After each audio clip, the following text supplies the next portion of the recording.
Kubali kuja kesho. I'm having talks with almost everyone, bro. Like nikiona tu TikTok yako imenibamba sharp. I don't care if mtu ako 14 followers. I really don't care. Kuna dem fulani nimemcheki. Hata hajafikisha 1000 followers.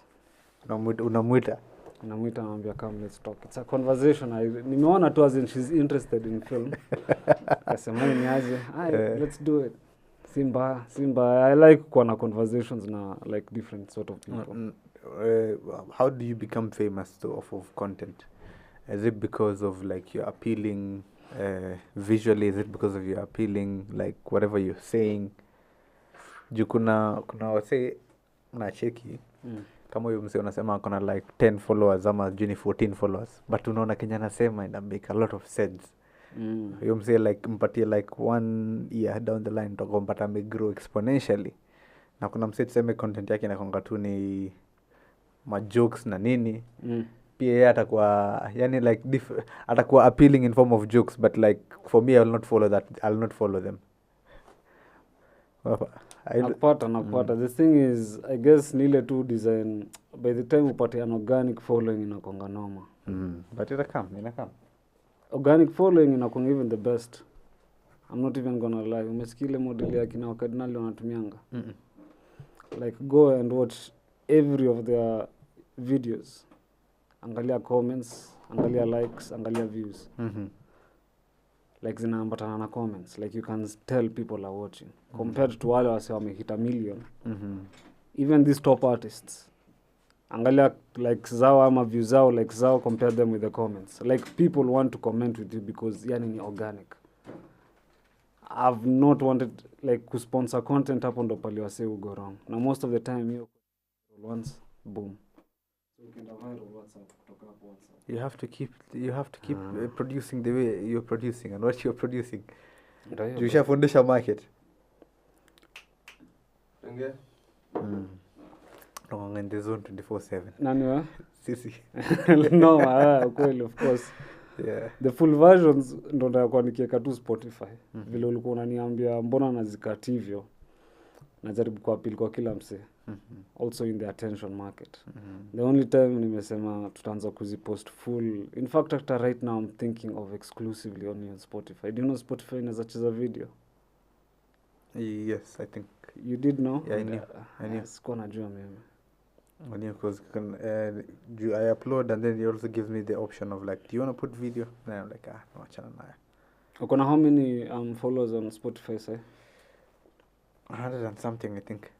Big man. Big boy, we ni G2. Umesikia ngoma Big man, mimi ni G2. Nyajash. Mimi niko na 8 followers. 8 followers. Itafika. Nimefika episode how many on Spotify? It's like episode 15, 16. It's behind the YouTube playlist. But the kind of content we make, sometimes it's boring ass content. Not everyone is gonna listen to it. Because that I understand. Jumi mwenye nikiwa daro in med school, I never used to listen to the lecturer. So it's basically I'm the lecturer now. So few people will listen to medical content unless it becomes like very important to them. Na mbona uja solve the problem of making it interesting? There's in medicine you can make it very interesting. But there's the risk of like it has a lot of like a lot of legality that are binding you to certain aspects only. Unapata? Like there's some things I'm not allowed to discuss. Like say if there's one thing which I'm like would have loved to discuss is like the topic of euthanasia. Unapata? Oh, okay. Suicide in like a very different format. Lakini inaweza kuwa cancelled vibaya if I speak what's in my mind. Unapata? But hypothetical, what's on your mind? Hypothetically. About suicide. Yes. Suicide, mental health and everything. Suicide is real. There's a lot of people who think that suicide is a joke. But the amount of guts that it takes for you to actually go ahead and commit it, it's like it takes a lot of guts. No pata. Like today if we tell you Nas go jump off of a building. And uko hapo umesimama hapo you step moja umeka mguu hivi. How much guts do you need to let the other leg go? So in my mind, what I try to see is like I usually like to see like what drives a person to that point. I'll be like, okay, now let me take the other leg off of the ledge and go. Now, najua, when I'm going, it's gonna be a painful ass death. Or if I survive, I'm gonna be crippled for my entire life, and I'm not gonna be able to do it again. So it's a failed attempt, but at what cost? Mimi nilikuwa naona on a deeper level. Sawa? Binadamu, it's either from danger. If you see danger, it's either you fight or you... Like, there are very many squeezy. Fight or flight or faint. Okay, yes. But hakuna ile point wo utaenda towards danger. It's very, very rare. Yeah. And it's not even part of the animal behavior in general. Mm-hmm. So by the time wo umedify hizo instincts zote, na ukienda ukajiput in danger na unasema yo, I'm ending it. Because apparently pia animals hufanya that shit as well. Yes.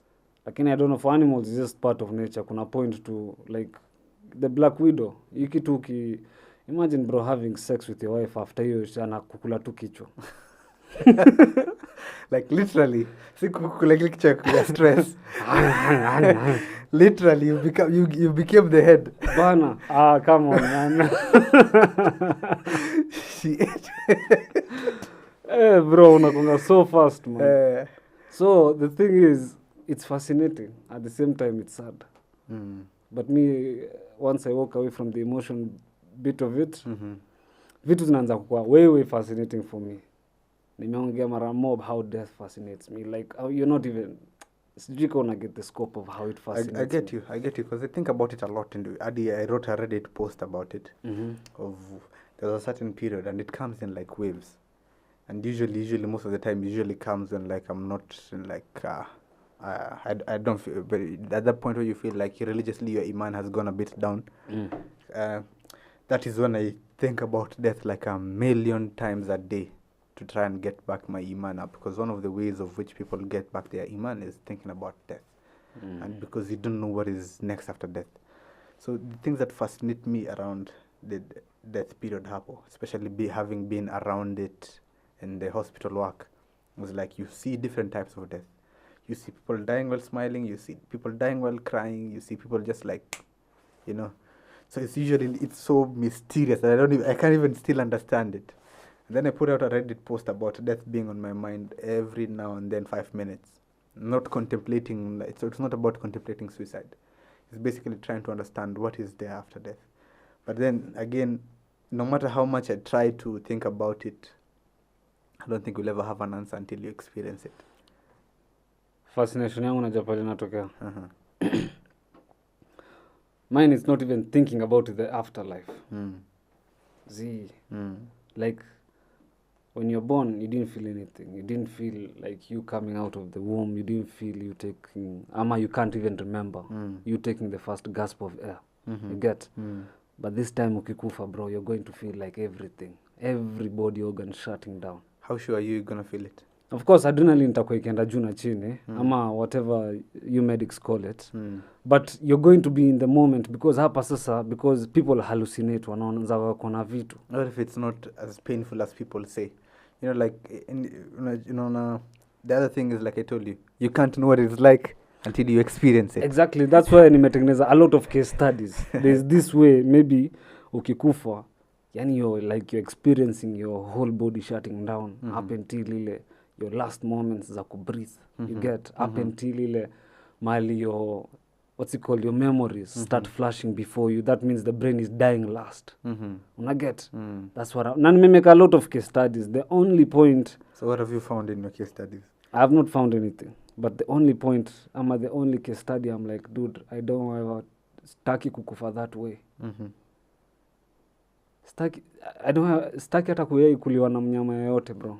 Imagine ile death ya kukuliwa na anaconda ama to just a lion just grabbing. Yes, like a painful ass death. Ulichiki ile jamaa alikuliwa na shark in I don't know which coast. I didn't. Ilikuwa on which coast this guy alikuliwa na shark, bro. Now you can tell like two sharks walienda each at him. It's happened to my friends, man, imagine. So my friend died in front of me, shark Likoni. Ferry. Yeah, it's like a beach boy 15 years. So there's a place we used to like go and jump off cliffs for like diving. And then kitu ile warning yenye tunapewa Nah, bro, chill, hold up. Uliona boy wako akikuliwa na shark? Yeah. You place sadika kwa X, no more diving, because unacheki Likoni ferry paliko. You've ever crossed the ferry ya Likoni? Yeah. So there's a place hizo maships ziupita zikienda to the open sea. Okay. Our house used to be in one of these places, just by the beach side. So unaamka 6 asubuhi, just go swim. Unatuma madrasa, unaenda beach. So tulikuwa na tabia fulani, sometimes in Mombasa the water goes away from the beach shores, so you cannot go swim there. So we go to the cliff sides, pali maji bado iko. So hapo sasa ndio kama ramp yetu ya natural ramp. People just go jump, ma style, what. Kama hao vijana, welcome to Zanzibar. Sasa tulikuwa tuko na yetu. Tulikuwa tuko na yetu sasa.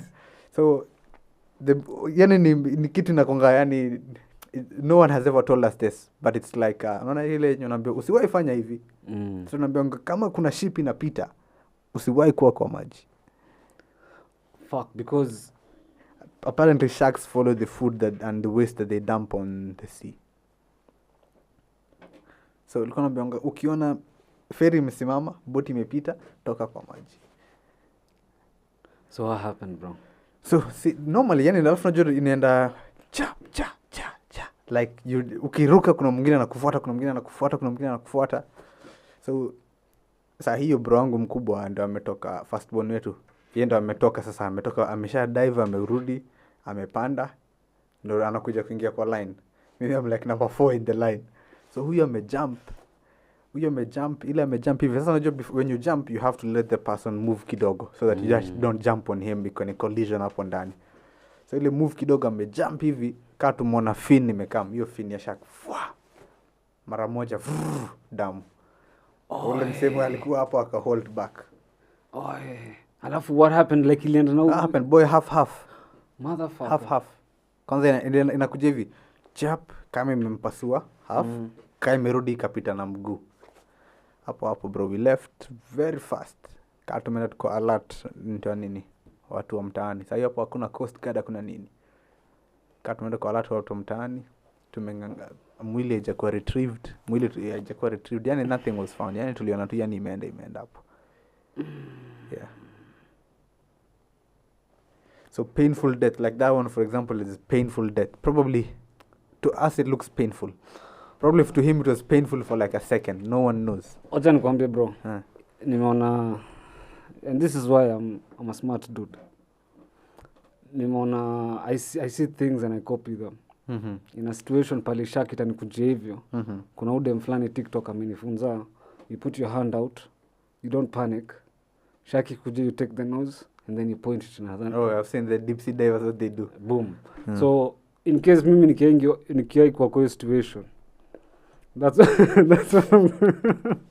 the TikTok knowledge. Like remember the TikTok knowledge. So you don't stress. Put your hand out, steer it away. Now see splash. That's how you don't get eaten by a fucking shark. This one here, all we are doing is jumping on the cliff. We are splashing from a cliff. Jeez, bro. Me sitaki kumadwa na any animal. There was a lot of theories to like shark attacks. Like why do sharks go and like kill humans at you when you're in your water and then your palms are like different colors from your skin?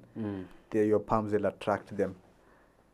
Like the color difference between the white and the brown of your skin or the black of your skin. Okay, what I do know is that inakuanga na hiyo, there's some color like the shark haiwezi detect ama kitu kama hiyo.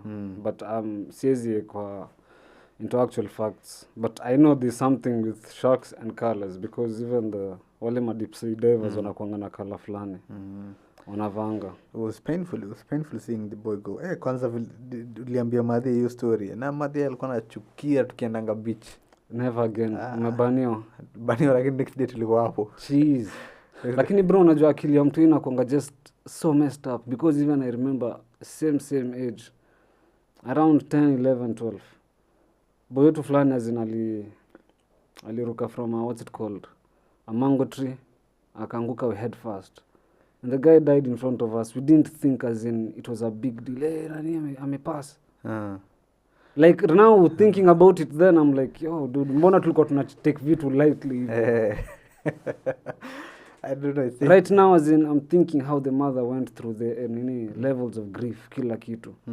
But your time, manze, the next day hapo tunaenda kuchukua, ilikuwanga Lugwats tulikuwa tunaenda kuiba bana. And the next day you forget about the danger. Checking out akisema like people as adults, all you're trying to do is basically go back to like the childhood mindset where you don't care about a thing. Children, they forget very fast. They don't perceive danger as well as adults do perceive danger. And that's the beauty about it. You'll not hold things to heart. You'll forget them very fast. But like you'll not perceive danger. But as an adult, you'll think of like, okay, you'll think of the danger first. That's why now adults are less of risk takers than the children. Children will always take risk because they don't know the dangers of the risk. You will protect yourself first because you know the dangers of the risk. Though, I don't know, maybe people with childhood who are still children at mind are more likely to succeed in terms of anything they do because sometimes they do not care about what happens after the risk. Which is that one child validation unataka kujipatia as an adult? Fun. Fun? Yeah. Ulimiss fun ukiwa mtoi? No, I had most fun ever. Kijana fulani mkuruta hadi my mom was like, alikuwa alibai pingu ndo alikafu next to her ndo nilale. Wallahi. No, like I do the like nana you kama cliff. Okay. Jumping out of the cliffs. Kuna siku tulienda tukachukua tire hizi za tractor tukajaza hewa tukaifanya boat tukaenda tukapotea deep sea. Tukapotea deep sea. What are you doing? Mimi na vijana maboys fulani wawili. Adventure. What are you doing? Is like the current overpowered us. But in my head, it's like, oh, it was the best adventure ever. But tulirudi tired, chumvi, black, dehydrated. Bro, mimi nimeogopa tu maji for the longest. Somehow I missed that fun. Yeah, mi childhood validation yangu ni buying that muscle car. American muscle. Kila mtu mwenye ananijua ever since nikwe nursery ama primary growing up, I was a huge fan of Eddie Guerrero the wrestler. Jamaa ndo alifanya ni dependent rider. Gari yake kubounce. Bro, mpaka leo I'm like, angalia hata YouTube nini yangu saizi. Leo asubuhi sasa nimemaliza kila kitu. Nilikuwa nimeingia hapa like 6 am. Nikamaliza shughuli zangu zote and then I was just chilling. Nilikuwa naangalia tu hydraulics low rider zote tu. That's what I was looking at. Kuna which Kenyan car do you think you can convert it to? Hakuna Kenyan car bro. Hiyo inaenda specifically na Chevy. Ama which other muscle? Kuna a lot Ford. Of ama zile Ford za kitambo. You see? Ushaichiki ile Dukes of Hazzard. You don't know Dukes of Hazzard? It's a movie? It's a movie and bado ilikuwa a game. No. I really have the concentration span to sit and watch a movie. Right now, but kitambo ukiwa mtu ulikuwa nayo. It's just that he's scrolling ndio imefanya tu. He's scrolling to like. So the thing is, Dukes of Hazzard, there's a car, ni character kwa hiyo film. Ama bado kwa hiyo game. You play it as a character. It's a car, inaitwa General Lee. It's an orange car. So your orange car ni muscle. It's just for the racing. Na it's cowboy redneck movie.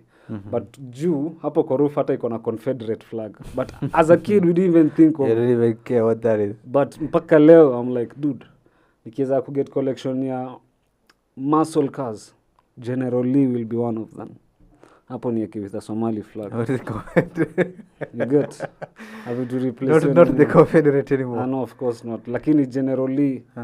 I don't know, ever since I was a kid, mimi nimependa tu old school. Yes, I like fast cars as well na nini. But mi ukinipatia preference, nasema mi I like a cruiser. Because it's about, kuna tu venye feeling, yani unakuanga nayo. It's a classic. It's a classic. Na there's something about you being unique on the road. Ukiingia TRM mwendo peke yake umepark. Even a Volkswagen Beetle. Maybe you may invest 500 on that shit, but wewe ndo you have the most good looking car kwa your parking lot. You get? Uniqueness standing out. And apparently, kitambo magari zilikuwa zinatekiwa time kudesigniwa. Itafika point bro in the next 10 years hizi ma classics watu wameziangalia kwa hizi ma dump sites ama hizi ma scrapyard zitakuwa gold. Hata hizi ma Volkswagen Beetle unachikizimekwa tu hivi. hiyo in a few years time itakuwa gold because what people are still holding it for memorabilia. I saw a podcast, it was a podcast ama just like a short video ya BN alikuwa anasema about holding on to whatever you have right now. He was speaking it and giving about women. He was talking about women, but he gave this in the analogy of cars. That see if I get say which car looks good now, which car looks like a classic these days. Let's say Toyota Corolla, ile zile za kitambo, or ile the Peugeot 504. And then I keep it for like 50 years. That's now a classic. That's everyone wants to have that. Everyone wants to have the unique taste. But if I keep getting new cars every now and then, there's always going to be new cars. You're never going to like have that feeling of like it's mine, ni yangu. Exactly. In fact, the other day I was thinking, if umechiki watu wananunua gari za 30, 40, 50 million, right? Do you know unaweza enda China like with $40,000 wakwambia yo bro, nitengenezee gari ya Ilyaas 1 ama Ilyaas XZ, whatever you would call it. Whatever brand of car I want. But yako Ilyaas, what? Yeah, unique, 1 out of 1, you can still do that. Unaenda wanakutengenezea kila kitu, nasema staki design, nataka hii design, nataka gari inajifungua hivi. You can do that, but no one is thinking that now. Man, the Chinese are very smart, bro. Bro, even shoes. You know how much you can get your own shoes for? Customizing my own. Like your own brand of shoes. Unajua unaweza get na how much? Not really. $20, bro. Let's say you're producing like 1,000 pieces. $20 for one shoe. Ilyaas Sports 1 ndo yako moja na kama Air Force ingine na nini 1,000 pieces and it's fucking original, bro. Siati story na nini. Boy wangu alitoka China na Air Force. Nikaiangalia hivi hata nikafanya the squeak test. Unajua the squeak test? Chik ila kufanya hivi to show it's rubber. Yeah, hiyo ndo inaitwa squeak test. Ama NBA players wakicheza hapo kwa court unasikia chi. There you go. So nikamwambia hey bro, this is original, ulibuy na ngapi? Sema hey bro, nilishika na $20 bana, na ni fake. And bro, it was like original, even the leather, kila kitu, it's original kabisa. These guys can do anything for you, bro. Tutafika huko as Kenyans. Ever fika huko? Do you think we'll ever reach the culture there? No, I do not now. Not anytime soon. Bro, Chinese are say wako na culture. Just go into their culture. Like it starts from wakiwa wadogo. Unajua Chinese hawafuati any culture. Ni ile culture yao ndo inafunzwa kwa shule. Wewe after the age of 3 you're going to be taught a British culture kwa chuo. You get how you go to the toilet nini z. A Chinese kid by the time akienda shule at the age of 3 hafunzwi anything mpaka the age of 7. Okay, anafunzwa but nothing to do with books ama kurida ama kufanya nini. It's how to communicate, how to go to the loo, how to handle plates, simple things yani. Ndio sasa akiingia class 1 hapo sasa ndo language inaanza na hizi vitu zingine. Those kids wametikia out, those kids wana operate na whole field wameko huko. Wakifanya either kumfua ama wakicheza basketball, hizo coordination zote bro. Hiyo ni discipline. Hawa Kenya hawa watu wa Kenya wenye wamefidiwa sugar, especially sugar now is in everything. Mtu anakuangalia hivi ako always hyper cocomelon fam. You can't have that coordination, bro. Cocomelon is fucking killing these kids. It is but like the responsibility ni ours. It's a parental responsibility. Ndio unapata sometimes when I think of like getting a kid, I'll be like, my kids are going to live like a very military lifestyle, man. But Mungu akinipe kids, inshallah, if I ever get kids, they're going to live like one of the worst lives in their early childhood, but then later on they'll enjoy. Okay, me I don't think so. Me I think restriction yangu tu itakuwa tu kwa television. Anything outside, I would be encouraging for outdoor activities. Ball, enda ucheze ball. Unataka dance class, go to dance class. Kwanza, from how I grew up, bro, me I was in every club. Na apparently wazazi walikuwa wananiambia zizi hatutaki uende kwa clubs na nini, weka shule. And I was fucking useless in school, bro. But kwa clubs, debate club I used to shine. Football I used to shine.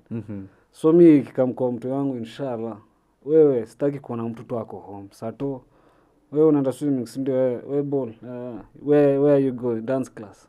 Hizi vitu you build personality mtu akikuwa adult. So let's take for example swimming. So when I say they're going to live a very military lifestyle is if you see that they like swimming and they tell me that they like swimming and I see their life is all about swimming, that's it, it's over for you. Ile malap zitakuwa unapiga hapo. Yeah, good. The number of dancing sessions zitakuwa ukienda mpaka utachukia. Yeah, you're right. Ni kama ule budake son. Exactly. Aliona unapenda ball, sawa. Piga 1000 kick-ups hapa directly for 4 hours bila ball kusimama. Rudi kaa hapo 4 hours. You're right. Bro, nakwambia. I'm not even like kuna point fulani. I will sit down with some family members. Like mko hapa tu mnabonga. And conversation yao haiwezi toka out of the boundaries being intellectually smart on books. Like tukiongea yo what's going on ama right now with Iran and all this war na nini, ama tuongee what's going on with inflation ama capitalism ama any other discoveries wako nje. Conversation yao tu iko aligned na anything to do with excellence in school.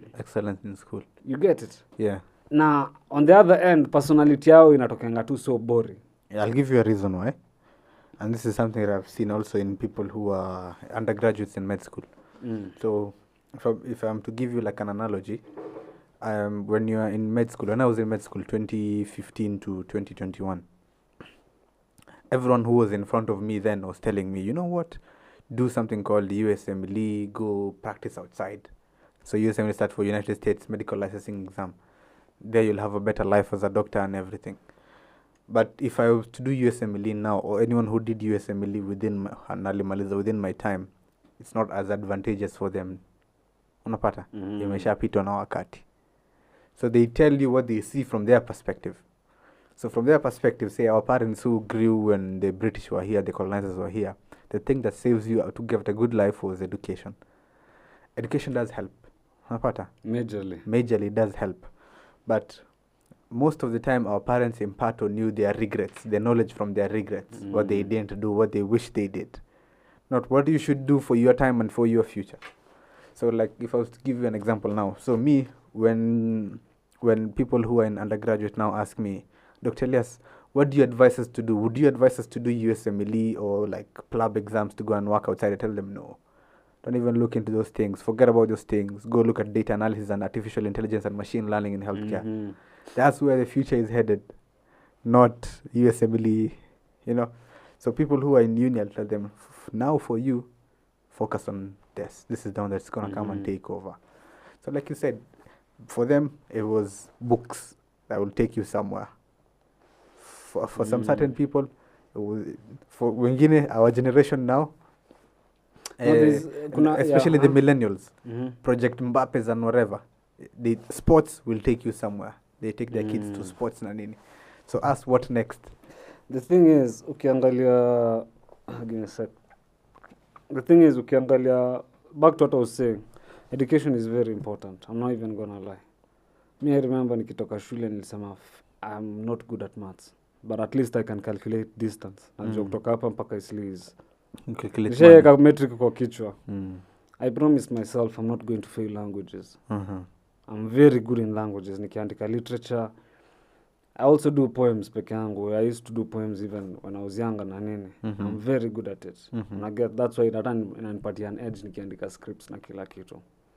Nilisema I'm not going to fail the course I love the most, which is business. I'm not going to fail English and I'm not going to fail Kiswahili because hii ni kitu tunaongea kila siku. It doesn't make sense. Boom. Once nilikuanga okay with that fact. Nilingia KCSE. Yeah, niliingia KCSE chemistry paper 1 nikaandika jina langu dozed. Paper 2 nikaandika jina langu nikalala. Paper 3 ilikuwa titration something nikasikia tu umepata nini ngapi? Sijui 26 and then sasa tulikuwa tunatoa -1, so ya kwanza unaandika 26 then 26.1. Titration it was just like all through. Bro nikadoze physics at least nilikuwa na interest. I liked how planes were going up na nini, hiyo fascination too. At least nilikuwa na interest na physics paper 1 I did my best. Paper 2 fit, paper 3 biology I was also interested in animals. The only reason nilichukua 3 sciences nilikuwa najua moja ita cancel, at least they will take the best 2. So I didn't give a fuck about chemistry, bro.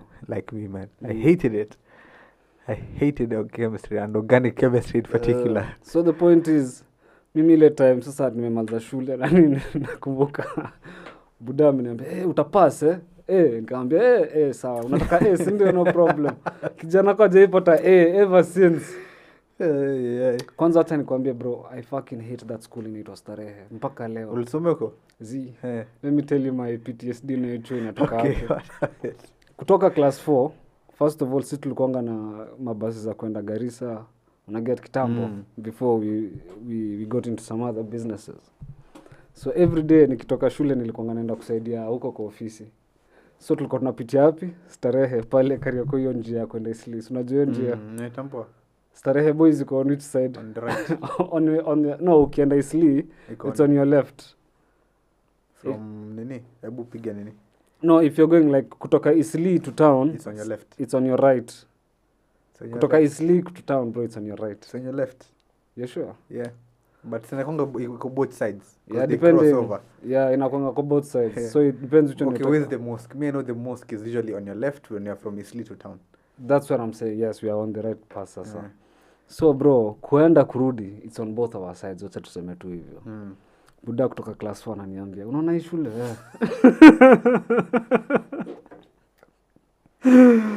Tunaona hii shule.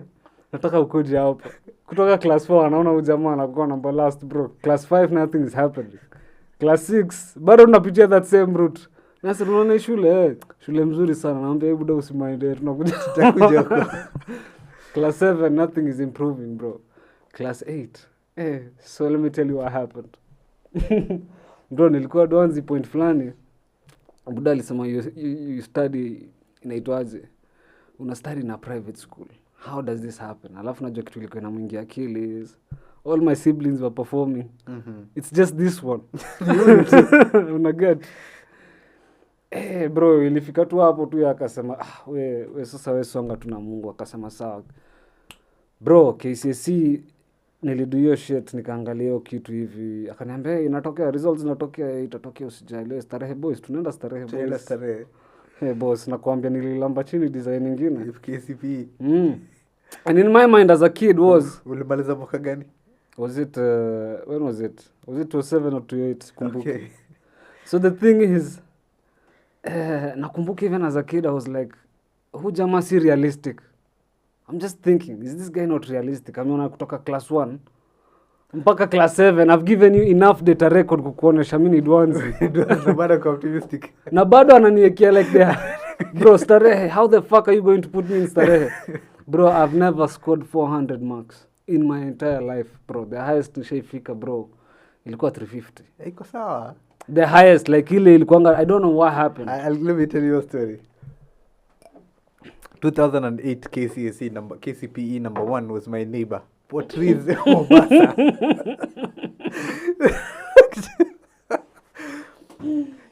Like 2008. What do you mean pressure? So 2008 your name amekuwa number 1 the whole country.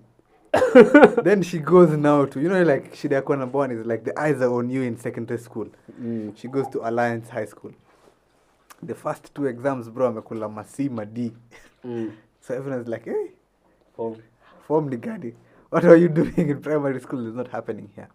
Eventually kabidi ametoka Alliance akaenda ingine I don't know alimalizilia wapi na alipata ngapi KCSE. But primary school is not a good place to judge intelligence. Bro, so is secondary. Na nikikupatia track record. Primary, secondary nilikuwa nje bro, achana na mimi bro. Just leave me alone. Like nilikataa, nilisema tu hiki tu I worked to a point I was like, you know what, ni autopilot unaniforce, I'm going to give you the results. I'll give you the minimum. No problem. Na hata nakumbuka, I'm not even lying, nakumbuka nikichapia mzae cheki, nitoe 844 nipeleke GCSE. That means it's or even better at Excel. At Excel ilikuanga even kuna boy wangu fulani stamtaja alifail kwa hiyo pia. Hata afadhali mimi. Kuna time mimi huangalia tu fail yangu. Nikiangalia hivi niangalia homeboy wangu mimi ucheka design nyingine tunasemanga tu afadhali ilikuwa mimi. Let's look at it in this scenario. So there are people who drop out in primary, people who drop out in secondary because education is not for me. Then they go start their own biz. If they don't start their own biz, wanaanza like as an apprentice somewhere. So how majority of our Somali at their start is like anatoka Mandera ama Wajir ama Garissa, anakuja either Mombasa ama Nairobi, anaingia kwa trucking business. Wanaingiaje trucking business? Anakuwa turn boy kwanza. Anakula 2 years turn boy, anakuwa dere. Anakaa dere for some time, anabuy truck moja. Anabuy truck moja, anaipush, inakuwa ni trucking company. So in 15 to 20 years, hiyo msee unaweza pata kuna like 4-5 trucks zinampigia kazi. Na ali drop out sema form 4. Bro, unajua story na the signature ni pia Sandy alikuwa anasema. Same thing. Kuna jamaa fulani alikuwa anauza mchanga. Anaenda anafagia mchanga. You remember that story? Anaenda mpaka anauzanga mchanga yake nini. It goes on like that. Na ni vile it's not lack of knowledge. Huo jamaa, it's just that your classroom haiko inamfaa. Classroom was not his best learning place. Yeah, and the thing is, ukiangalia even in African culture, the classroom haiko exist. Like mtu kama mimi. Classroom existed in African culture. No. It's a different type of classroom. Thank you. Yes, it's a different type of classroom. Si ile classroom ya book na pen. Not book and pen. It was ile look. See what is happening here. Personally mimi, ukikaa hivi kwa blackboard, uandike mara ngapi bro, mimi sitashikanisha. However, nikiwatch documentary bro, naweza watch documentary for straight 2 hours. Mi concentration span yangu kwa mwalimu, bro, you have me for the first 30 minutes. Hata you ni zaidi hapo, mimi nisha lock out. Do you know what I used to do? Nilikuwa naweka phone on record. After 30 minutes mimi na record tu mwalimu. Naenda naisikiza baadaye. Usikie kenye nasema. Naenda naisikiza sasa kama podcast. Now, I want to see your mind on one thing. We have talked about like a lot of stuff in general, but I want to ask you a lot of stuff on current affairs now. Maneno ya Rigiji, Ruto, governance, impeachment, inject, Morara. What's your take on all what is happening in the country right now? Shift and everything, NHIF, patients going to hospital, not getting treated. What's your mind at? What's your take on all this? If you are not speaking on a globalist level, we might as well not speak of it. Because mimi tayari najua hii story yote ya Rigiji, impeachment, Morara, na nani, hii yote ni surface level. Me, I want to go down the rabbit hole kusema what is causing all this distraction. I'm very ready for that. Brav. The thing I want to hear from Morara, mimi as in nishaeka interest nataka kwa nayo kwa podcast, is sawa, nimekubaliana na wewe kwa hizi vitu zote. Nimekubaliana na wewe kwa hii story ya Ruto na nani waende home. Nimekubaliana na hii story yako ya kusema for the first 1 year hautaleta development, you're going to fight corruption and you're going to put people accountable. Fine. Why is no one talking about how the white man has us by our balls, bro? Hakuna mse ana mention hiyo topic. Hiyo ndo kitu I'm actually even detached from history yote. I mean hata siongelelei. I just hear it and I'm like, so you guys hamjui yote ni distraction. You might not even know even Morara himself is a distraction. Like bro, you have to understand tunaishi in a deceptive world right now na technology. Juzi nilikuwa naongelelea story ya dead internet theory, sijui kama uliona. Now imagine that scope. Kuna watu wanatengeneza fake accounts ya kupush agenda. Twitter, how many of those people are faceless? You even don't know who's fucking tweeting. How do you who's working for who? Unaget, yes, tunataka hii agenda, tunataka sisi wote kufight the bureaucracy. But are we leaders ama tuko na leader ama tuko leaderless? Do you think saying we are leaderless cost us? That was the dumbest move, bro. Bro, tell me one structure that may operate leaderless. None. That has been successful, probably none. There is none, bro. Hawezi sema nini. The only time unaweza sema kitu operate not on a centralized level, on a decentralized level, ni finance, and that's Bitcoin and the blockchain. And that's programmed. Humans are not programmed. Humans ni watu wa kuambia yo cheki and then right and then left. Huo ndo mtu tunafuata. You understand? And Bitcoin does not have act on feelings and emotions. No. Bitcoin hizo ni maprogram. Ni node codes zimewekwa hapo na vitu zimeenda. They understand this is the amount of Bitcoin in the block system, blockchain. Hii inaweza tumia hii. It's very hard. Itakuwa centralized one way or another, but itakuwa ni ngumu sana. You see? So, I don't think kama watu wakisema ati yo we want to be leaderless, it really doesn't make sense to me, bro. Na hii naona I think even the people who are pushing this leaderless agenda, they are the biggest distraction. Because yes, okay, what now? So if we are leaderless, inamaanisha pia objectives zetu ziko all over the place. We don't know what we are fighting. We are not organized. So una get? there's a very nice piece I saw today from some guy called El Mami. El Mami is a journalist. Who's is an editor. And El Mami was talking the difference between mobilization and organization. So from the words that I understood from him is mobilization was what happened in June 25th, whereby regardless of your political ideologies, religious ideologies or anything, you guys unite for a particular grievance. Like then our grievance was reject finance bill. So even if you liked Ruto or you hated Ruto or you liked this person or you hated this person, even if you and I were hating or that day we came together, we mobilized for one purpose, reject finance bill. And that it happened once, na imeshuka tena sahi. So the difference between mobilization and organization is an organization has a leader, has a structure, is all the way down to the machinani. And it doesn't wait for something to happen to react. Because then we reacted. We were not proactive. We reacted to the finance bill. So an organization is one that now becomes proactive. Like say Morara. Let's say Morara is proactive now. Because now the political party has been formed. The Inject, which I think is a very dumb name for a political party. What the hell is an Inject party? Inject party, let's move from Inject party. Let's call ourselves the young people of Kenya. You know, the liberators of Kenya. Let's give ourselves a name that will resonate in history. What is Inject?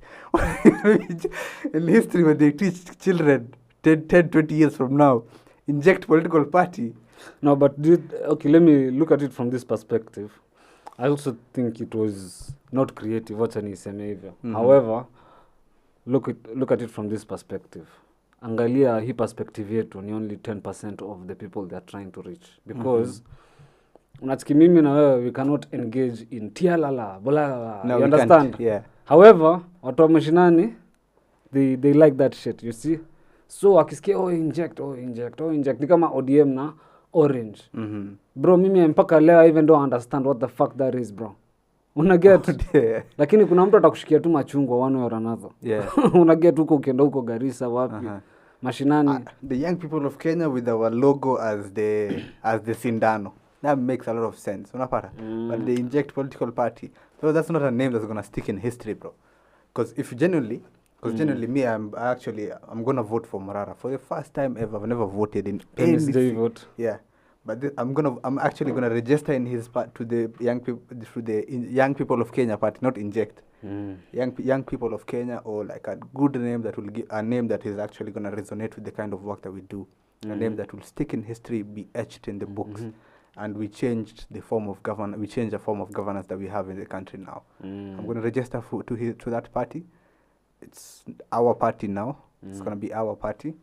And I'm actually going to push for the civic education with the Inject symbol as the needle symbol, syringe symbol as our party symbol. No pattern. So unafungua like an opposition to Morara? Am I just opening another party? I'm not opening a party. I am going to be in Morara's party. Okay. I'm actually pro Morara because I really like what he's doing. I'm actually very supportive of him. The people who are advising him are probably right in telling him like, okay, Inject is the slogan, not the name of the party. No. Yeah, I get your point. Yes. So the Tialala, you see how like ODM Tialala is the slogan, not the party. Okay. So young people of Kenya with Inject as our slogan. Not Inject political party of Kenya. You Inject it apotea in like a few days, in like a few months. Unapata?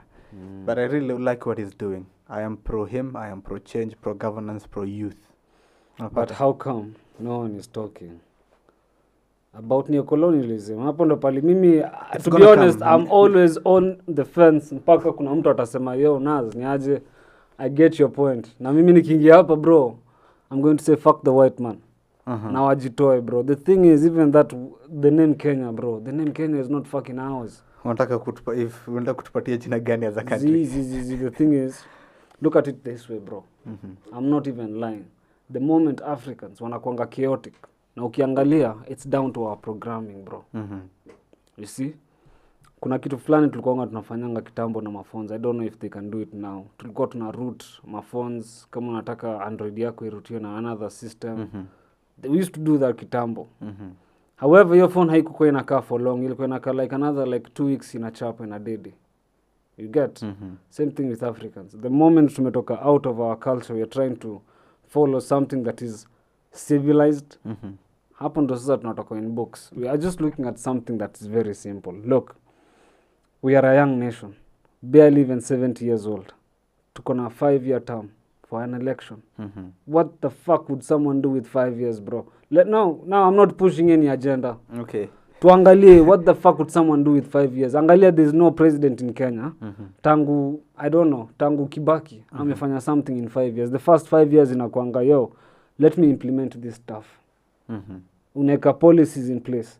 And after hizo policies in place, the next 5 years you cannot fucking do it. US wameka hizo policies because hiyo nation is, I don't know, 400 years old, bro. How old is it? Yeah, about 400. 17 what? Exactly. Yeah. Hawa se wameka systems in place, bro. The reason mbona sisi tunachanganyikiwa always, there's no nini, hakuna consistency. And that's why hawa se wakiingia hapa mara ya kwanza, this first term, hawata focus on development or doing anything. Wata focus on what's going to keep them there for the next term. Sijui kama una get. And that's why hii chaos yote inaanzianga hapa. However, if someone knew, hypothetical, maybe inaenda hapa for like 10 years. This is an African country. This is what I'm going to do. However, kuna clauses in place that kuna ifanye impeachment ya preso ikuwe rahisi. Okay. 5 years, bro. I get what you're saying. But if you say like, if the reason for us increasing it... No. Bro, fuck Ruto, to be honest. Fuck, wacha nikuwe honest, fuck Ruto, bro. Wacha niseme tu hivi out there. Hakuna venye tunapatia jamaa 7 years vile anasema, ama vile ma-MP wanadai. But go ahead. Okay. So 5 years is more than sufficient, bro, to bring changes. I'll give you an example. How long did Uhuru build the expressway in? Unajua hiyo project ilikuwa Kibaki? Expressway was a Uhuru project. No. Expressway, it was part of Thika Road. Thika Road ilikuanga project ya nani? Ya Kibaki. Boom. Okay, so let's say he's the one who implemented it. Yes. It was a project that was an idea from Kibaki regime, implemented by Uhuru. How long did it take him to build it? I don't know, it took him like, I don't know. No, bro. Hiyo kitu ili take a long time. Not a very long time. No. Less than 2 years though. Less than 2 years. Less than 2 years we are okay. Less than 2 years. That was a mega project. Unapata? SGR, how long did it take? But it's not ours though. It's okay, no problem. SGR, how long did it take? CG, but again... Less than 2 years. But again, SGR ilikuwa Kibaki. It's okay. But how long did it take? Less than 2 years. The implementation actually of like from idea to final product. Less than 2 years. So in 5 years, you have done 2 major projects. Which are not yours. It's okay. Let them not be yours. But they'll be yours eventually. They'll be eventually at the end of the whatever terms and whatever amount of money they stole and everything will still belong to Kenya. What I'm trying to say is, ile kitu iliingiza Uhuru. 5 years is a long time. Let's do this, huh? Let's talk about the the roadmap Uhuru had. Ya kusema, this is what I'm going to do in 5 years. Tumpatie hiyo 10 years. He hasn't done a thing. Kwa hiyo 10 years yote yenye alisema in his campaign. Implement two projects za Kibaki. That's what I'm trying to tell you. Like, in that 5 years, mimi nikikuja nikisema, oh, this is what I'm going to give you. You're likely going to shortfall of your words by like close to 70%. Because itakuwa close to impossible. Umeingia hapo uja understand ile date hiyo gava ingine imekuachia. Umeingia hapo na a new team, bro. Umekuwa in business. That's totally false. You know why? These people are usually in government. They're in governance. Okay? And when they're coming into politics and they're coming into government, they're not coming alone. They're coming with a lot of bureaucrats and technocrats who know the status of the country financially, who know the status of the country in terms of debt, in terms of like GDP, how much you export, how much you import. Unapata? They have people who will advise them on healthcare in the country. They have people who advise them on certain stuff in the country. So at the end, it's not like Naz, you come and you'll change everything on your own, or you're going to micromanage everything on your own. No, you have people there for you who are going to help you in different sectors and different departments. So when I say 5 years is a very sufficient time to implement whatever you want, say 5 years is a long time. Let's say 5 years is a long time. But if you say 5 years is a 2 years, 3 years, 4 years, 5 years is a long time. Linda Mama was launched in Uhuru's first term, similar to SGR. Unapata? It doesn't have to be like one major project in 5 years, no. Multiple small projects. Mama Lucy Kibaki Hospital. Unapata? Mama Margaret Kenyatta. Okay, look at it in this way. Unakumbuka ukiniambia earlier in the conversation, can Kenya be capable of what China is doing? Yes, it can. Nikakwambia Z. And from my point of view was, it's based on the social manner of us as a people. Unaget? Because Chinese wako na Chinese culture. But before even Chinese culture came, in terms of their politics and governance, something huge had to happen. Exactly. And in Kenya, the system that we started with in independence has continuously been moving with the same people in politics, same people in governance, the same okay, names. good. That system, who does it belong to? The white man. Thank you. Now so how do you remove the white man? Thank you. Now, of which hakuna mse amekuja akaniambia as a leader, this is what I'm going to do. Because ukiangalia influence, majority natoka hapo. And the thing is, these people, ukiangalia history yao, you see me, I'm good at pattern recognition. Utaona this is the signature they used here. They used in history. Hapa. Kama propaganda. Propaganda is a British thing, bro. You understand? Wao ndo wameza kuifinesse mpaka leo. You see, you can understand their history. Hii kitu wanaenda. Africans, the president and the opposition, all of them wako under the white man. Wote wamesponsor his side na wamesponsor his side. So, in the case that wewe Ilyaas uingie, sawa? Wewe tumekuwekea, these are the clauses. This is how you're going to help us out. This is zile mangori tutakutolea. You help us out here. Wewe ukifika place tunaanza kukua kichwa ngumu, wanapatia jamaa mwingine do. Ama kama jamaa mwingine hayuko available, ama kama umeturn the whole place into a dictatorship, guess what they do? They fund a militia. And they remove civil war. Yeah. Unaget? Yeah. So, even though the signature, kama Traore says, look at what the guy... How many times have they attempted to assassinate him, unajua? Yeah. Was it like 14 times? Every week I see like assassination attempt failed. You see? Yeah. And the thing is, na ukiangalia tu, it's just Africans getting paid. Nile system tuliekewa ya corruption, like yo chika na kupatia do. Those guys broke the chains. How did they break the chains though? Bro, kuna mtu mmoja alikam. Actually, si mtu mmoja. It was a feeling of bottled up emotions that was felt by everyone at a certain time. But sasa kulikuwanga na organization moja powerful that pia ikafika, in the sense, this is what I'm trying to go. Like, kuna oppression ina happen mara mob. We all see it, but we are not courageous enough to talk about it, sindio?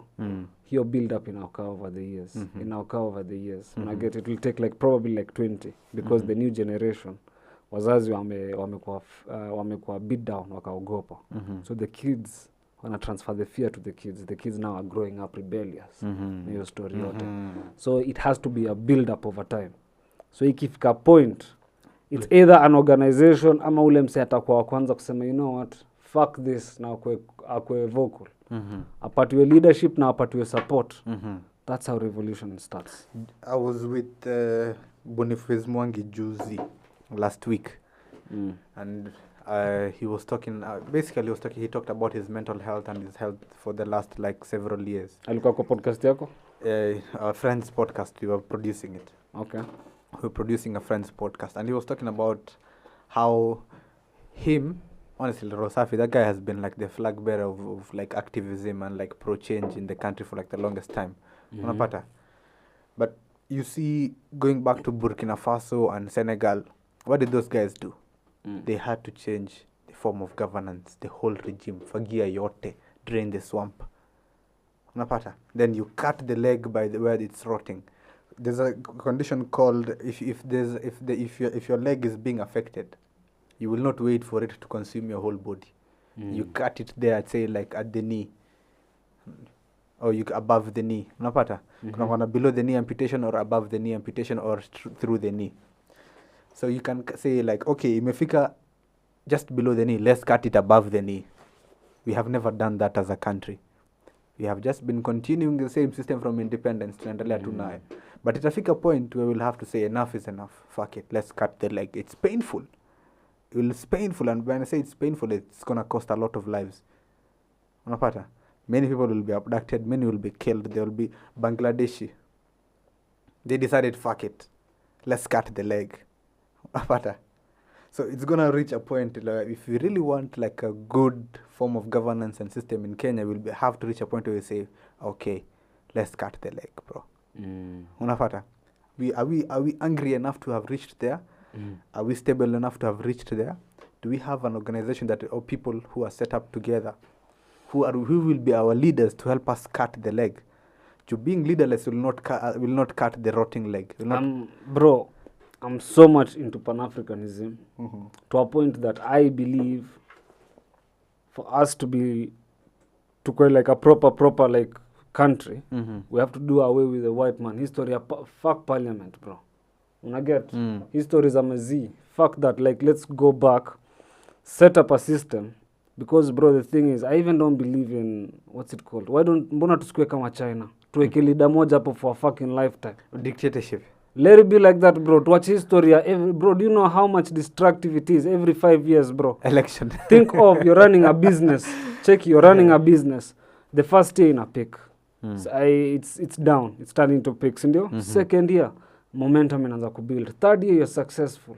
Fourth year, successful. The fifth year, elections. Square one. You have to. You get it. So here's the reason why. It's a democracy. We call ourselves a democracy. Let me chill. We call ourselves a democracy. Okay? So if you want to continue the 5 years that after coming after you, you have to continue them on merit. Okay? Prove to us why. Now it is upon us as citizens to be educated, proactive citizens, holding our leaders accountable and making the right decisions during election time. Not voting based on emotions or mtu syndrome. That's why when you talk about emotion, democracy plays a part. Because let me tell you, bro, democracy is the biggest illusion on the fucking planet. It is an illusion. So history ya kusema, bro, you cannot fucking, even right now, you cannot fucking say what you want and walk free freedom of, you can't, bro. Ferdinand Petito amefungiwa kama ndogi. Alifanya nini? Si alitusi president. Yo, thank God he wasn't. Yo. That story was sad. That story was sad. Let's just let's bypass it. I understand what you mean though. Let's bypass it. The thing is, freedom of speech, bro, is the biggest illusion. You cannot fucking just say what you want. Get right now, hawezi sema that the US are fucking the whole planet up. That the only thing that they can offer the world is just exporting war. Hawezi sema hivyo. You see, so the thing is, fuck the white man, everything to do, bro, minataka. And the biggest lobby are the white man Kenya na kwangama NGOs. Yes, they are helping, but majority of them they have NGOs, a hidden agenda. Wakona hidden agenda. This is what we are going to do. Sawa. Kwanza, tuangalie Northeastern. Bro, those, you're a medic. Zile ma-protein, what do you call it? Slumpy nut. I fucking hate that thing. Nilikuwa natupa. Yo kitu inauzwa kwa duka. Do you know it? It's written, it's not for sale. Look at the ingredients hapo. Do you think those people give a fuck about starving kids in the desert? No, just let's be honest. Do you think a white man ataka chini hivi akwe na humanity aseme, oh, that Somali guy there is starving with his kid. Wacha nitengeneze kitu zi. Ateka hapo, what's it called? Companies of Bill Gates zitafandizo mashuga and everything in that plumbing nut. Wateka kwa hiyo mtoe and they will start observing. That's what fucking NGOs do, bro. And they'll get research and data off of you. Exactly, bro. And human control and population control. The only person mwenye anaweza okolea Mwafrika is his fellow African. Ni Mwafrika mwenzake. Exactly, because we atajua ni blood and that's why they don't want that. Because utaona tribalism. Wairimu alikuwa hapa akaongea about a Somali Mau. Did you fucking know about that? Unaget? So, but wase wakienda election wasemangi hiyo vitu zote zi. Watasema hawa watu wako hivi, hawa watu wako. It's tribal politics. And it kona signature yake. Ona Senator Onyoka, Richard Onyoka, he was talking about the system of governance that we have. And he said exactly what you're saying. The system of governance that we have is one that has been rotting since independence that we inherited from the white man. We have never changed it. So for us to be able to achieve good governance, because the politicians, they have been here for like 60 years. They know which cards to play, how to play with your emotions, how to play with your thinking. So how do you beat the politician? You outsmart him in his own game. That's what the Gen Z movement, the young people of Kenya party, with inject as our slogan, not inject political party, with inject as our slogan. We are trying to do away with that form of like tribalism and division. We're trying to do away with that. Educate people on that, like mtu wetu syndrome never works. Mtu wetu syndrome has never given us anything that is beneficial. So we remove all that, and by removing all that, we are removing the white man system of divide and rule. Because the white man system is based on divide and rule. Unapata? So as we're trying to bring unity based on common problems and struggling and suffering. You understand me? I get it. The thing is... Yeah. So for us to do that, we have to... Civic education has to continue to the last voter. In wherever they are. In Afsomali, we will talk about it. Afsomali wakushegena. Wakuhadlina Afsomali, that's wahakubrena. We'll tell them about mahal hadawlada, governance and all those things in Afsomali, and tell them hadoran leader because of isku qabilatihin. Okay? Leader waxaa doortaa ninkan muxuu noo qabanaya, muxuu noo taraya, tayadiis waa sidee, unapata? Na sasa time ya kuchukua ID watakukujia bro kweli. Do you understand how complex that is? So it's very complex. So if our civic education is successful to the core, to the last man, in all local languages, and we're able to change the mentality of all Kenyans, we'll get the best governance. But if you are not, and dumb fucks remain dumb fucks, and they still remain with Mtuwetu syndrome, then we deserve whatever form of governance we're getting now. Unless you wongo. You know what? I'm not lying. Yeah. If you're not able to do that through civic education, we do it with... We accept that, okay, we are a country of stupid people. We'll continue with this form of governance that we have. And the intelligent people will go into politics, and they will shit on the rest of who are the stupid people and the politics. It's a pyramid scheme. This is a conversation I had with Leila, and she drew the whole pyramid for me. She told me they are bottom feeders, the people who believe in Mtuwetu syndrome, the diehards, hardcore fans, whose regime is built upon. No matter what D+, you know what I'm talking about. Then unapanda kuna MCAs, okay, who are loyal to their party. If their party tells them jump right, they all jump right. There's the National Assembly. If their party leader tells them jump left, they jump left. And then there is the top echelon, so the top triangle pyramid. So these ones survive on all this. And the people who are most important in Hawa down, who could do the ones that bring the votes. So if there are many stupid people than many intelligent people, the pyramid remains. If the down ones become intelligent, the pyramid falls down. You understand? So civic education, what Morara's party and every one of us should be doing is a civic education. Trying to make the people in the bottom tier intelligent. Oh, gotcha. It's very genius. You understand? It's very genius, yeah. So it's going to take a lot of time and effort to make the people in the bottom tier intelligent. But once you make them intelligent, the whole shit crumbles. You're right, bro. Facts convefikiria. That's actually very true. I was thinking, kuna boy wangu fulani alikuwa amesema atachukua content yangu ya TikTok, aidab na Kisomali. Kaambia bro naona, go with it. In fact, fungua channel jibambe, I don't care. Chukua ifanye iko yako. Akasema, shukran, no problem. Nikamwambia, haina noma. Because the thing is, kuna kuangana ile realization. Ya mtu by the way comment akisema, bro, by the way, umenifungua macho. There are things, mpaka saa siku hizi mimi utagiwa tu kwa vitu zingine. Naambia, hey, Nasir ni aje angalia historia ya Flat Earth. Nasir angalia historia nini. You see? Of recent nimeanza kutagiwa, kuna watu wameanza kuni message ati this is what's happening in the Gulf na nini. And the thing with me, bro, again, sipendangi ukiniambia surface level. I'm not that kind of creative. Ndena nisome text yako niseme ati hide na afam. You have to give me more than that. So yes, this is happening. Ndena ku research. In fact, vile nimetumani hiyo kitu, I called a friend in Ministry of Interiors. Nikamwambia tu niangalie stuff. Akuangalilie hiyo maneno. Just niangalilie, just confirm if it's ni kitu iko at best, because taki kukaa fala. You get? Yes, I understand that kuna Kenyans outside. What I wanted to talk recently is about wale wa Kenya wako trapped in Lebanon. Have you seen those videos? I've seen those videos. Exactly. Hiyo ni kitu at least naona. And look at the people who we have in charge of foreign affairs. They are thinking about impeaching Rigathi Gachagua. Imagine, bro. So that's the thing. And the thing is, it's a white man syndrome. Kuambia African brother yake we chukia ujamaa. And that's why bribery exists. Because ukiangalia, huyu ni jamaa fulani amekuwa in power, amepatiwa millions. But huyu jamaa hana hiyo akili ya kusema, okay fine, I can just cut this head off na nichukue hii do yote. And I can even share it with my brothers. Na ni yetu. Why am I fucking sharing it with the white man? Unaget? Because bro, I fucking swear to you, if Africans ikika vile Africa iko, Europe is falling. See, at least Europe will fall. Because every francophone country inatumanga do France. Yeah.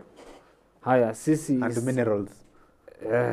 Sisi huko tunatumanga do yetu wapi? British. Mbona ati sijui kuna park ina belong to the Royal British. This guy did a lot of things. Ile day alikuja Kenya aliwekewa red carpet. Like, dude, are you fucking with me? Umesoma British gulag? Na kienda huko wanaeka kwa bus kama school children. African presidents. Nando alikata, by the which African president alikata? I don't know, but all of them are bundled in a bus. No, there was one alikata. There was one alikata kwa basi. Wala hiyo siku William aliniangusha bro. Like dude, wewe unawezaje kwa basi? Nakubali. Kama na road trip ya shule. Bro, just think of how they got off. No, just think of how they got off. Folio na picture tu ile yaku. They got off just vile mimi na wewe tunashukanga kwa mat. Hiyo tukiguzana, imagine unaguzana na head of state atukienda kushuka bus. Like hiyo inaingia akili bro. Unapata president wa nchi fulani akona dianga big ana rabu. Unapita hivi komanda na kugonga nayo. Bro, that was the most cringe moment. Hata umenikumbusha saizi naanza kusikia tu aibu. I know, bro. That's stupid. I tell you, unapata, it all starts with education. Civic education. We're all as strong as our weakest link. And our weakest link are the die-hard mtu wetu fans, mtu wetu fanatics who get crumbles of tokens. Let's take an example that I am, say, a leader of the Somali in Kenya. Okay, although I'm not supposed to be a leader of Somali in Kenya, I'm a Somali leader. I'm a Somali who is a Kenyan, who is a leader for Kenyans. For Somalis, though. Yeah. Let's just say like minimum Somali, but I have a very influential position. Okay? And I get like from every deal or every government, whatever, wakati pesa kikolektiwa, mimi nachukua kama tuseme 2 billion. But so that I can keep my pyramid intact, I'll have to let some money trickle down. So mtu wetu, my bottom tier, make sure I give them 1,000 shillings a day. Unapata? And I see him as his savior. But before I give you 1,000 shillings a day, I'll have to put you in the worst predicament. Wewe uko na drought, atukuletei maji, atukufanyii hii, ukiwa kwa shida, I save you with 1,000 bob. Sprinkle. But remember, I'm having the biggest chunk. So for you, you'll always see me as your savior, and you're never gonna get out of captivity. To be honest, do you know what Garissa hawajuangi what 200 million can do for them? Yeah. 200 million, it's something, okay, let's see. Probably any leader from Garissa who is either a governor or whatever, 200 million passes by their hand every day. Let's say the governor of Garissa. I'm saying 200 million passes through his hands every day. See? A bottom feeder in Garissa probably gets like 50 to 100 shillings a day. If the governor decides I'm going to let some money trickle down, let's dive deep into Garissa politics. Ogaden has 2 sub-tribes in Garissa. Kuna Aulian, Audaq. I am not an Ogaden, but this is from experience and seeing what people have been saying about it. What are you? Maybe I call myself Somali, Kenyan Somali.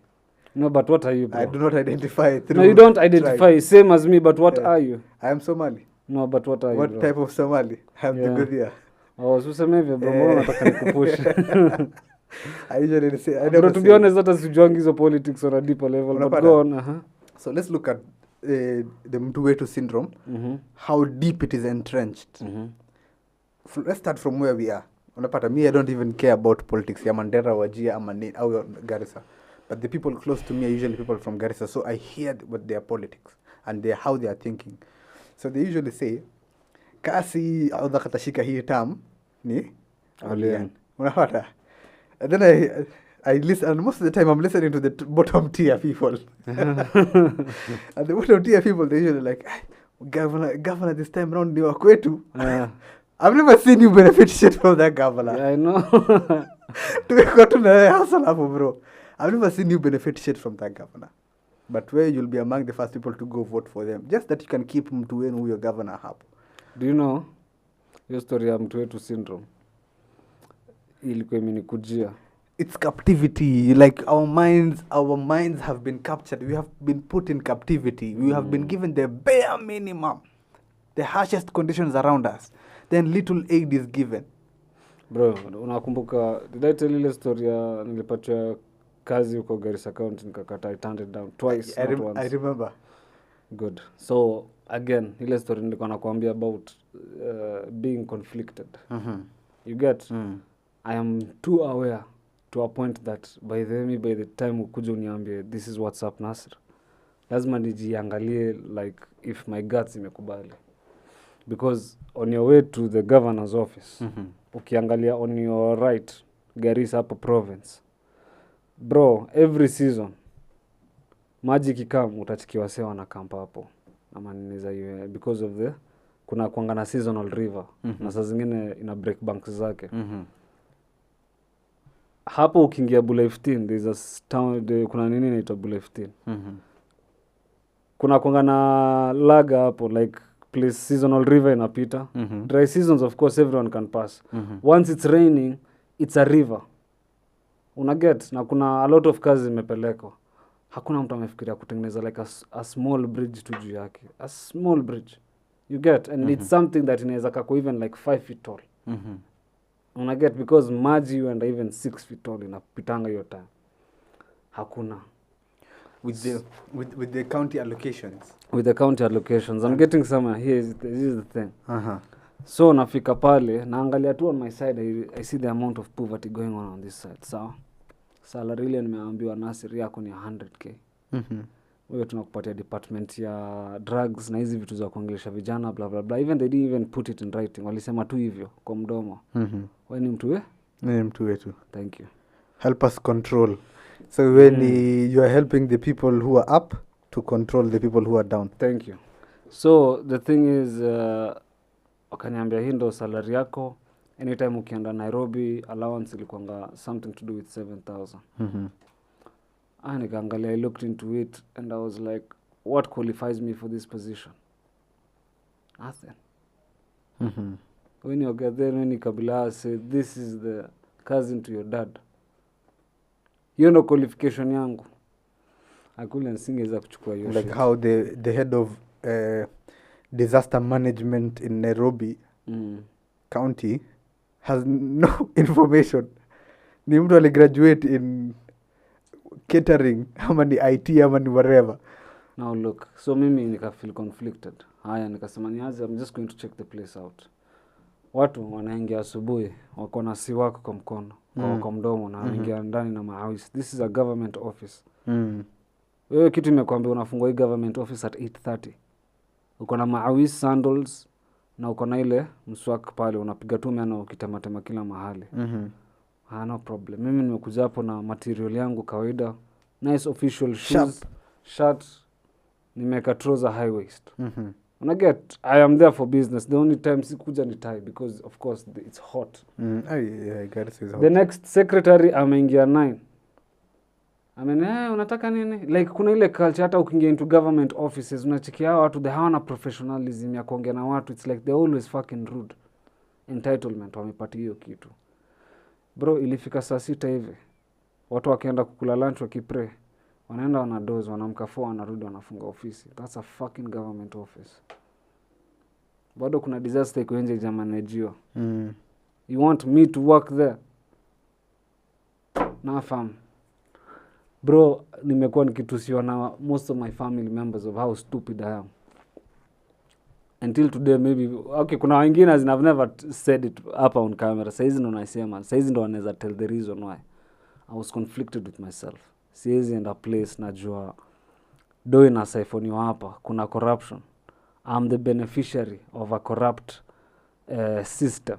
I am part of the rot Ilyaas. Nafahamu haitakaa na mimi that here 100k imekam kwa month. Nasir ni amse fulani alime struggle through school, he went and passed his exam. That was not your role. You actually stole it. You're a thief. You get? Kuna zile tu small talks mi uko nayo and I'm like, hii si yangu. Kama ni yangu mimi Mungu atanibless na yangu. Let me walk away. I walked away. And it goes back to what you said.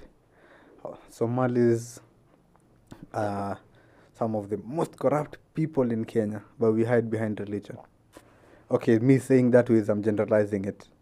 But like some of our leaders are the most corrupt. Hata ukiangalia but we hide behind religion. Ukiangalia like watch hata tuangalie tu sasa on a numbers basis. Tukiangalia most Muslim Somalis, they mix their culture of Somali na religion. You understand? Like ukienda kwa Sheikh Ogaden, mwambie what is the right woman for me? Atakwambia kila kitu based on Islam. Lakini wewe mwambie unataka kuwa gara. You understand where I'm going? Yeah. Atakwambia hey, yo, calm down. Say, I never thought it was like this. Exactly. Mbona unaenda huko wewe kutoka mtaa? But that's hiyo si shida yako hiyo. Ama in the sense that mwambie okay sawa, these are the perfect women. Kuna udem fulani Mkikuyu nataka kuoa. Look at the reaction. Inakonga ala. Kaugalo. Look at the reaction. Yeah. So you understand? So in the process of it mixing with culture, hapo sasa ndo ama leaders wanaingia wanajificha. Sasa in the sense that if an activist aseme yo ni aje, ho jamani muizi anaibado. This leader will go to the sheikh aseme angalia kijana na mtoto mdogo, why is he talking to me, I'm a big guy? That is culture. Now you understand, it's not about dude. Sisi kwa business, hata saa zingine tunapatananga kwa business. With men in their 40s wenye ni wa Somalia wananiambianga hey by the way, hii negotiation hasn't come down manze, wewe ni brother yangu mdogo. Naambianga zizi na. I'm not your brother bro, hapa tumekuja busy. You get? So kuna hiyo design ya huyu jamani mdogo mbona ananiongelesha hivi? Ama why is he coming up against me? Now put that on the scale of this is a governor. Anaona blogger kama Hanifa anamsumbua. Of course atapitia njia aende atafute buda yake awaambie by the mtoto wako ako very fucking disrespectful. Na watakuja always na the angle of disrespect. You see? Because sasa sisi tunachukulianga disrespect. Oh lazima ukwe bari. Lazima ufanye hivi, you have to do this. You understand? So that aspect of disrespect na culture ndio inaletanga a whole lot of confusion around. Because the other day there was a time I remember niliuliza ile mosquito iko Bulefti. Nilisikia napatanga I don't know 100k a week watu wakichanga. So nikasema 100k a week for such a small town. Nini inafanyikanga nayo do? Ati wao hawafai kuuliza mashekhani watu wameaminiwa na Mungu. Fuck them. Fuck that shit bro. Where's the money going bro? The fuck? Like unashinda yo relax first of all. Zizi. Even Moses questioned God. You get? Yeah. Ni prophet mgani Ibrahim mwenye alisema ati aliambiwa these are the prayers Muslims wanafaa kupray akasema Musa. It's Moses ndio akaambia hizo ni mob sana. This guy questioned God. Wewe ni nani wewe? Yeah. Wewe ni Quran hafidh tu. Like when we go down to the details of the religion, hauna degree.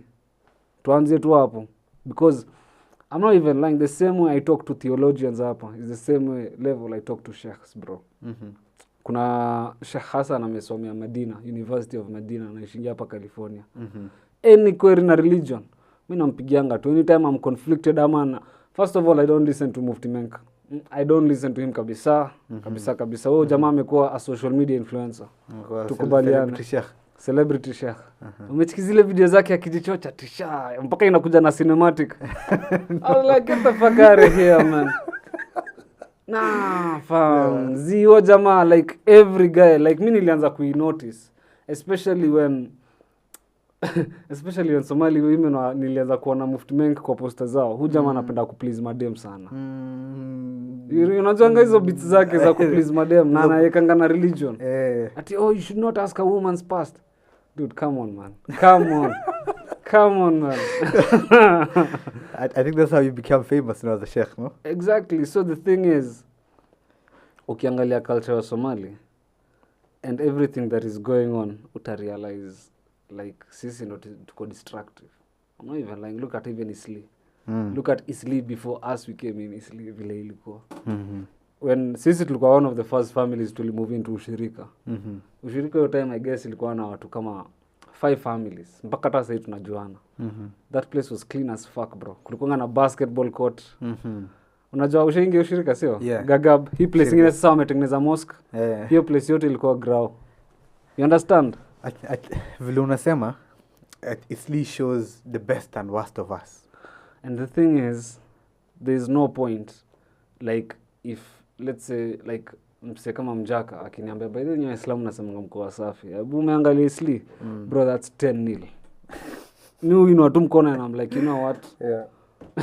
I can't hesitate hiyo shit, bro. You get? But ukienda Lavi, majority ni, like, those, watch, saizi tumeinfiltrate huko pia. Lakini, those posh places, hata kama ilikuanga Islando, Buru, like these guys walikuanga wasafi. It's just that sisi hatuna order. Juzi kuna time niko Makadara rather. Tulikuwa Makadara ile pale Sonko alikuanga MP. Man, unacheki hizo ma estate ni they are old but they are clean. Clean, thank you. They're clean. Yes, like Somalia kikuja hapo vitu zinaharibika. And unajua kwa nini? Ni order tu. Actually uncle yangu anaishi kwa one of the courts hapo Madaraka. Karibu na Strathmore sio? Hapo tu anaishi hapo tu karibu and achana na hiyo Makadara. Oh, okay. Isli ukienda hivi nikao unaenda. Yeah, sorry, I confused the two personally. Makadara pia, like the houses are old but the roads are nice, like clean. Roadside watu wanafanya bizao, roadside ni clean. Bro, no, again it goes down to culture. If you see a kid right now, Isli akifungua a lollipop. Hiyo kitu ataitupa wapi? Rapa. Hapo tu pale iko. It's as simple as hiyo tu. Again, here's another thing that as Somalis will argue. Okay, I will argue pro Isli for. So we generate a lot of revenue for Isli. Isli generate billions of shillings per day. But it's not my job to come and maintain environmental cleanliness 24/7. Unapata? It's not my job to take my trash from my house, go all the way to Dandora dumping site. Unapata? I pay taxes for a reason. Part of the reason I pay taxes is my responsibility would be taking my trash from my place to the allocated place near me. Allocated by the county government. So ukianza kuangalia story ya uchafu ya Isli, the first person you should question is the residents and the county government. No. The first person I'm going to question is the residents and the business owners. Because, look. Angalia uchafu mostly. Ukipita Isli asubuhi, what's the most garbage utaona hapo ni nini? Ni rappers ya manguo. Ukweli wongo. Yeah. I'm coming for those people wa kwanza. Number 2, tukiangalia takataka allocation paliko. How many bins? Okay, sawa hapo I agree with you. The government. Tuweke assets na nini. However, I'm not even gonna lie. If for some whatever reason, whoever is in charge of City Council Nairobi, huo jamaa anafaa Geoffrey Musiria. Ni huyo? No. Huo jamaa anafaa kuweka harsh policies in place in the sense that kuna time unakumbuka ile when people stopped littering in town, like even a toothpick ukipatikana bro unabebo. Hiyo design sasa ile to Isli in the sense that bro hakuna story ya corruption unafungwa ndani 3 days kula maragu huko. Next time let's see if you're going to litter. Ndakumbuka hiyo bro hata ikuwe nani even if it's an old man we really don't care bro. Shika umse ama walipe fine ya 100 G's hapo hapo. Twende. No, there's nothing even like fines, bro. Kitu yu ufunga wase. People can always have money. But Ralph tena wa Somali ni ile story ya kuchangio. But if you make the fines hefty and heavy, they learn something from it. Yeah, right. Ni kama ile siku za, what's it called? Kushikwa na ID. Watu walikuwa na job by 6 lazima wakwe mtaa. If the fines are made hefty and heavy, au msana shikwa kilitupa ama upatwe place business yako ni chafu. Business yako naambia ufunga for a week. Then utaifungua tena, utaifanya hizo uchafu tena. Utafunga for a week kwanza unafungiwa. What does uliongea earlier juu ya Elmami, what does he do? What ulimdescribe as something? He's a friend, he's an intelligent man, he's an editor, he's a journalist. Oh, he's a journalist, he's an editor. Yeah. Oh, okay. So Elmami was talking about organization versus mobilization. No, I heard what you talked about, usirudie, but as in nimechiki content yake TikTok. I didn't know he's an editor. He So is. he's more of like writing editor. Yes. Oh, nice. Yeah. Nimekuwa nimechikia ako very articulate with himself Yeah, now. yeah. Napendanga vile hata akiongea how he drives his points home. Na nini, I usually listen to him pia. So he's the one. This morning I woke up to after nini, like around when I checked my phone hapo after nikafungua TikTok na nini. I saw his mobilization versus nini, and I think you should listen to that. And it currently depicts whatever is going on in our country. Saying you are leaderless as Gen Z will cost us. I think our leader I think it has already morphed. We already know now who is the leader of the Gen Z. We just need people around him to support his movement. People are questioning whether the age of Morara is fit in terms of experience and in terms of age, whether he's fit to be a leader. So some people would say, yes, Kina Morara would be the people who are leading the civic education. Morara kwa age. Yeah. So people say he is the person who is leading the civic education. But then when it comes to us fronting a presidential candidate, we front people like Onyoka, Okio Mtata, those kind of people who we see like, okay, these people actually mean well for the country. Unapata? The Gen Z vote is a heavy vote. It's a huge amount of votes. Unapata? And if we choose to make block votes and we, through civic education, we recruit a lot of people. Hadi wale ntua nini watu wako ushago wanalima mashamba nini. The civic education continues and we're able to recruit. We can recruit as many as 7 to 8 million. And we make sure like everyone holds their brother accountable, sister accountable. Like Naz, unavote. Unavotia wapi? Okay, lazima uvote usiku. Lazima kila mtu atume selfie yake anavote your day. Unapata? And all of us tuseme tunavotia either Omtata or Onyoka or whoever we see after heavy vetting, we say this person is fit to be our flag bearer. Unapata? So we make sure all of us vote, block vote, na tunaipeleka pale. I think we can. That's how we change. That's how the regime comes. Unapata? Talk about Shif. Okay, so Social Health Insurance Fund is part of something called the UHC program, Universal Healthcare Program. So Universal Healthcare Program is one of the goals that the president has for the country in terms of transformation of healthcare. So Shif as an idea, when you look at it on paper, it is brilliant. Okay? When you look at it on paper, it is brilliant.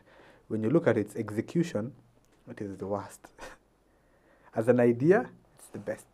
So people are saying, Jana I was listening to some guy called Tony Gashoka on that.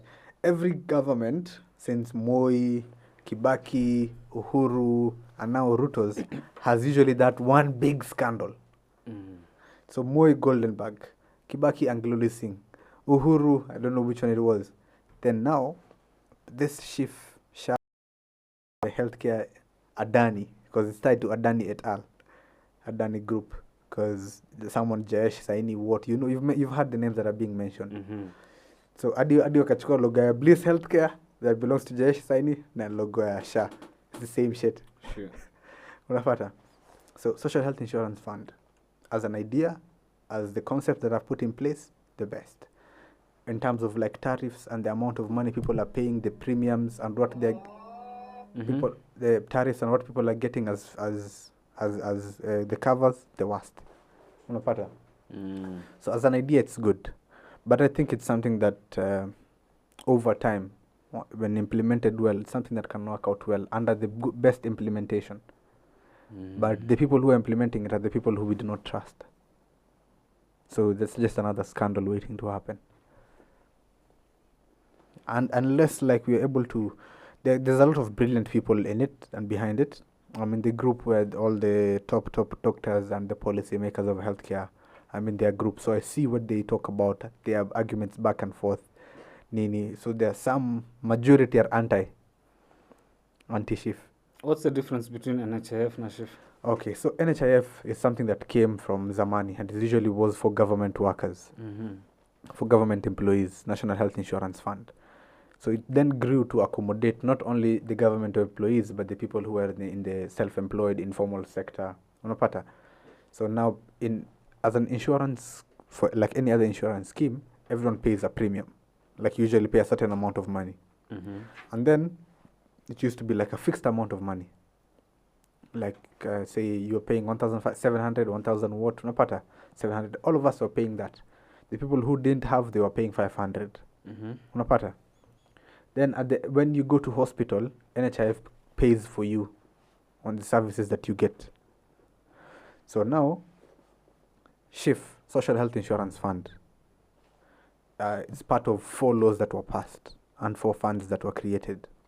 Social Health Insurance Fund, the Primary Healthcare Fund, Facilities Improvement Fund, and the Digital Health Act. So these 4 are being managed by an authority called SHA, Social Health Authority. You understand? So the SHIF directly replaces the NHIF, and that it will be paying for people who go to hospital for any kind of cases that you're going for. Then the Facilities Improvement Fund is that me as a hospital, I generate money. Instead of taking that money to the national government or to the whatever government, I retain some bit of that money and I use it to build myself.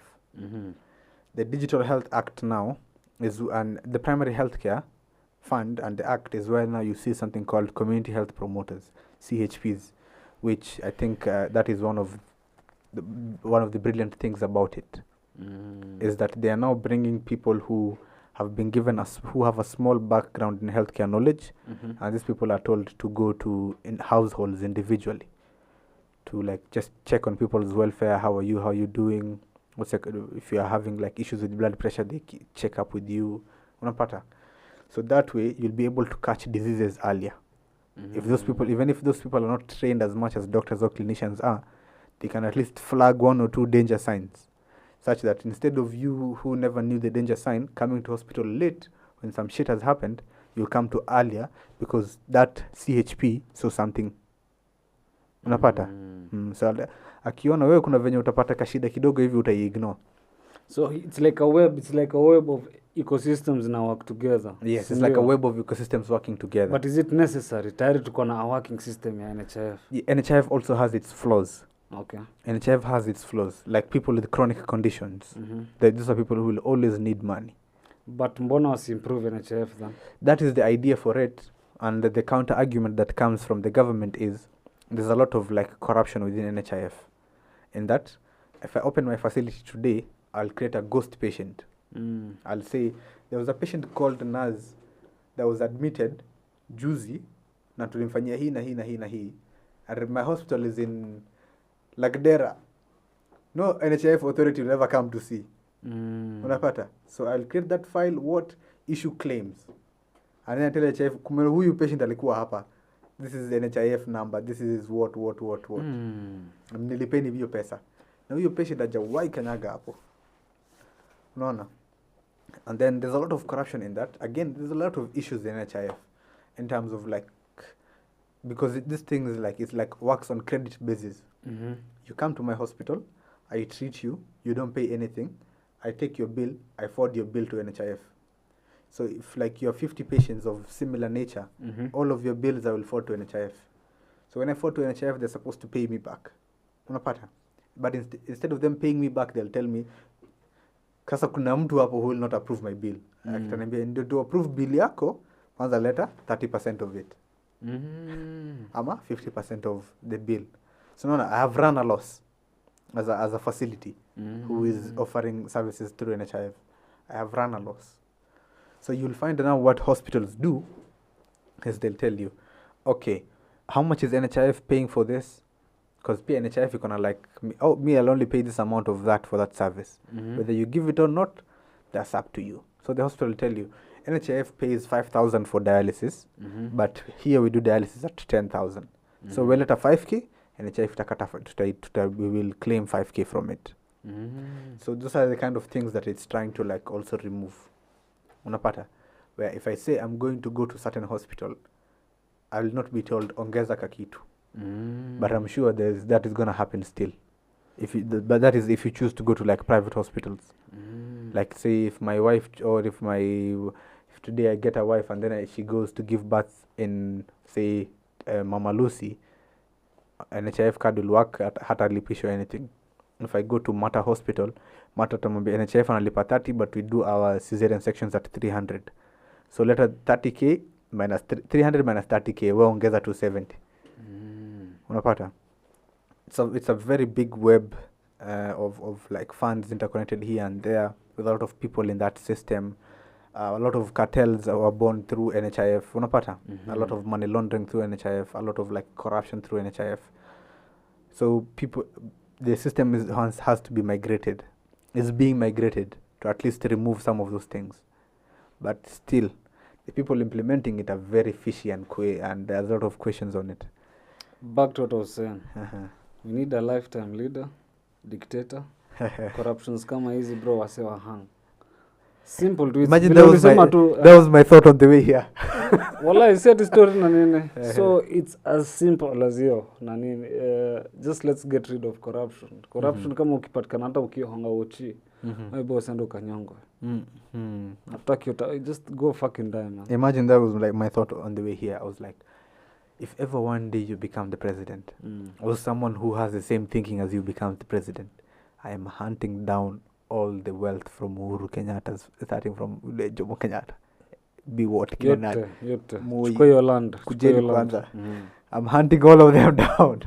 And the other thing ni, however much hiyo ni biggie. Unajua mimi nilikuwa naambia Dante ningekuwa president ningeanza wapi? Ningeanza kwa watu wa bodaboda. Why the fuck are you? Mbona mko kwa pedestrian side? Like this guy is bro, jamaa anaingia, yani it's your footpath. Unasikia yani it's a place at least unafaa kuwa na peace of mind, hakuna vehicle inafaa kuwa anywhere. All of a sudden unasikia pipi iko hapo bro. Like we have to start orders from a quantum level. Like tunasema ni aje kama roundabout ya Roysambo sasa. Watu wanapita anywhere. Iwe kwe nyasi, iwe kwe footpath. Whoever akionekana kitembea kwa nyasi bro, that's fucking 2K. Kama unataka kwenda kukaa hapo sawa. Lakini no fucking business hivi nafaa kwa hapo. Like order. Angalia bro watu wa matatu, god damn. Kwanza wase bro. In the road bro. Like wase wa matatu bro hata hawezi acha msee apite. Like this is a pedestrian. Ni zebra crossing umeona.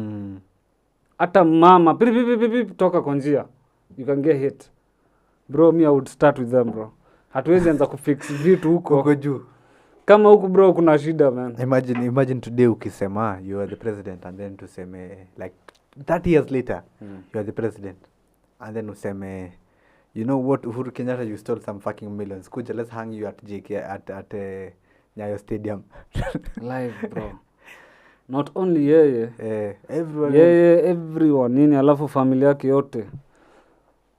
Wananyang'anywa kila wealth, wanarudishwa to 1 million. Do you know how mindfuck? That's a mindfuck. Imagine all the billions umechukuliwa alafu naachwa 1 million kwa account. Like your money is hunted paka offshores. Bro, 10,000 USD ni do ya kwenda coast na kurudi. Sasa mimi umeniachia hii sasa za livelihood. Unampatia anamwambia baki na hiyo. Magufuli did that actually. But mimi naona Magufuli ni kali assassinate. Alimalizwa in a way. Hakuwa anataka story ya COVID, story ya vaccines. He didn't want that shit. Alikuwa anasema kuna hiyo kitu. In a way ni kama alimalizwa. Honest, si Trump pia alikuwa anti-vaccine. Lakini Trump unajua is playing in the same boat, but it's the same shit. It's the same shit. That nigga is pro-Israeli. The same shit. Yo bro, shukran for coming manze. Thank you sir. It was a very nice session. Really conversation. Ile ingine stay upload size nataka hii quality iende through. Hii ndio iko na kasafi. Unachikia hata vile unakafiti. Boom. So man.